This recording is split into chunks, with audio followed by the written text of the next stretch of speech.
Hello, আসসালামু আলাইকুম। আশা করি সবাই ভালো আছেন। অনেক দিন কোনো ভিডিও দেওয়া হয় না।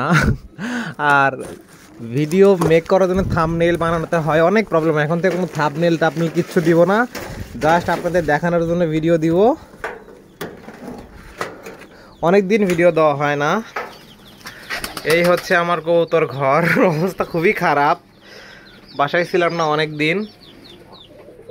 এর মধ্যে বেশ কিছু পরিবর্তন আসছে আমার কবুতর ঘরে, ইনশাল্লাহ সব কিছুই দেখাও আপনাদের। এই যে এগুলো আমার লোটনের নতুন বাচ্চা কাচ্চা। কারো যদি লোটন বাচ্চা লাগে যোগাযোগ করবেন, ইনশাল্লাহ এরপর থেকে বাচ্চা দিতে পারবো আমি। কমেন্ট করবেন অথবা আমার নাম্বার দেওয়া থাকবে, আপনার নাম্বারে যোগাযোগ করতে পারেন। এই সব কিছু হচ্ছে আমার লোটন কবুতর। আমার বাসা হচ্ছে বগুড়াতে।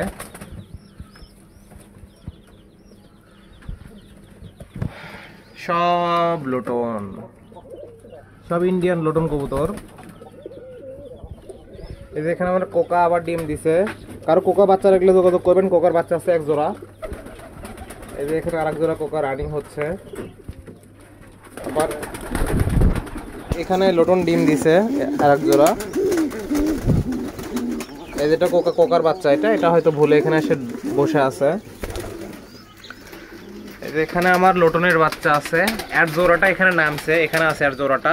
এখানে কোকার একটা সিঙ্গেল বাচ্চা আছে, আর এখানে লোটনের বাচ্চা আছে এক জোড়া। এই যে আর এই যে পিছনে কোকার বাচ্চা একটা আছে। আর এখানে আমি এক জোড়া লোটনকে মানে জোড়া লাগাইতে দিছি, মানে জোড়া দিতে দিছি আর কি। এই যে এদের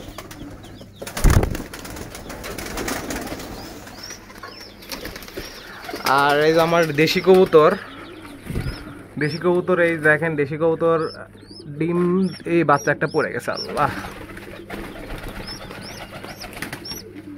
দেশি কবুতর এখানে। এই দেখেন আরেক জোড়া দেশি আছে আমার, এরা দেশি কবুতর ডিম দিছে। সবচেয়ে ইন্টারেস্টিং পার্ট হচ্ছে আমি এখানে আরেকটা ঘর দিছি, এই যে শুধুমাত্র দেশি কবুতর পালার জন্য, মানে দেশি কবুতর বাচ্চা কাচ্চা খাওয়ার জন্য, এই জন্য আর কি। এই পুরো ঘরটা আমি কয়েকদিন আগে দিছি, আমি একা নিজে হাতে দিছি এই ঘরটা। দেখতেই পারতেছেন এগুলো সব আমার দেশি কবুতর, এগুলো নতুন কেনা, এগুলো আমি এখনো ছাড়িনি। যখন ছাড়বো তখন ইনশাল্লাহ তখন একটা ভিডিও করে দেখাবো। এই দেখেন এগুলো সব দেশি কবুতর আমার, সব জোড়া সহ এখানে প্রায় 10 জোড়া কবুতর আছে। খোপ টোপ সব কিছু এগুলো নতুন কেনা, মানে পুরাতন খুবই নতুন করে কিনছি। আর এই ঘর আমি নতুন দিছি। এগুলো সবগুলো দেশি কবুতর। সবাই চেষ্টা করুন বাসায় দেশি কবুতর পালার জন্য, কারণ দেশি কবুতরের বাচ্চা খাইতে ভালো লাগে।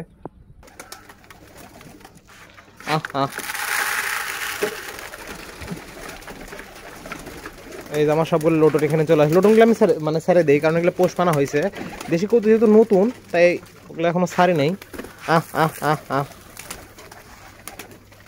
ইনশাল্লাহ এখন আমি আর ভিডিও অত এডিট করবো না, এমনি নর্মালি ভিডিও করবো, ছেড়ে দেবো। কারণ থাম্বনেইল বানাইতে অনেক কষ্ট হয়, ওই থাম্বনেইল বানানোর আলসিতে আমি ভিডিও করি না।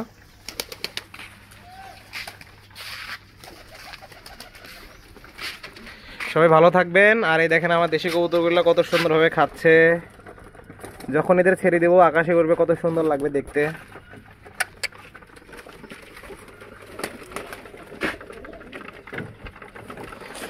সবাই ভালো থাকবেন, আসসালামু আলাইকুম।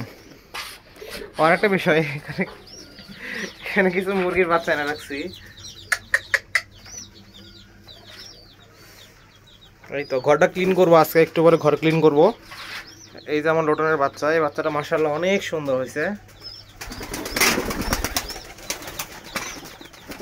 সবাই ভালো থাকবেন, আসসালামু আলাইকুম।